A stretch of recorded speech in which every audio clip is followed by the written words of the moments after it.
Hello எல்லாருக்கும் வணக்கம். இன்றைக்கி வந்து என்ன பார்க்க போகிறோன்னு பார்த்தீங்கன்னா, சுட்ட கத்திரிக்காய் தொக்கு தான். இந்த தொக்கு வந்து தோசைக்கு, இட்லிக்கு, சப்பாத்திக்கு, சாதத்துக்கு எல்லாத்துக்குமே வச்சு சாப்பிட்லாம். அவ்வளோ டேஸ்ட்டாக இருக்கும்.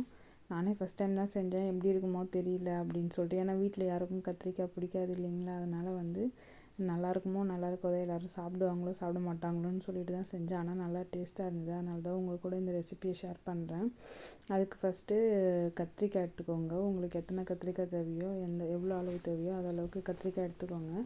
எடுத்துக்கின்னு பார்த்தீங்கன்னா, கத்திரிக்காயை வந்து மேலே எண்ணெய் தடவிட்டு, கத்திரிக்காய், தக்காளி, பூண்டு இது மூணுத்தையும் மேலே எண்ணெய் தடவிட்டு, அதை வந்து உங்கள்கிட்ட கேஸ் அடுப்பு இருந்ததுன்னா இல்லை அடுப்பு விறகு அடுப்பு இருந்ததுனாலும் நீங்கள் அதில் சுட்டுக்கோங்க. என்கிட்ட வந்து இது இண்டக்ஷன் தான் இருக்குது. அதனால் வந்து நான் வந்து அவனில் வச்சு சுட்டு எடுத்துட்டேன்.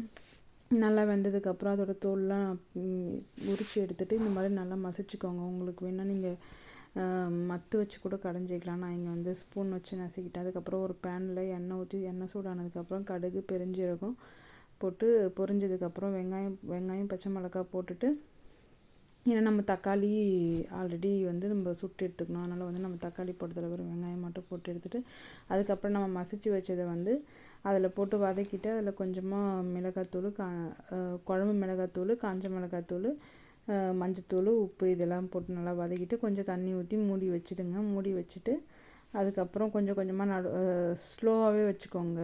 அப்போ தான் வந்து நல்லா வெந்து வரும். இல்லைனா வந்து சீக்கிரமாக தீய ஆரம்பிச்சிடும். அதனால் வந்து நீங்கள் அடுப்பை ஸ்லோவாக வச்சு நீங்கள் கிண்டி திறந்து கிண்டி விட்டுனிருங்க.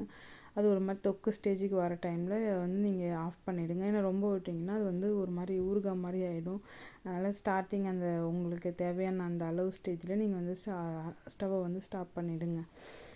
இந்த கத்திரிக்காய் பார்த்திங்கன்னா எங்கள் பக்கத்தில் தோட்டத்தில் இருக்கிறவங்க தான் கொடுத்தாங்க ஃப்ரெஷ்ஷாக. இது ஆர்கானிக் கத்திரிக்காய், நல்லா டேஸ்ட்டாக இருந்தது. அதனாலவா என்னன்னு தெரில.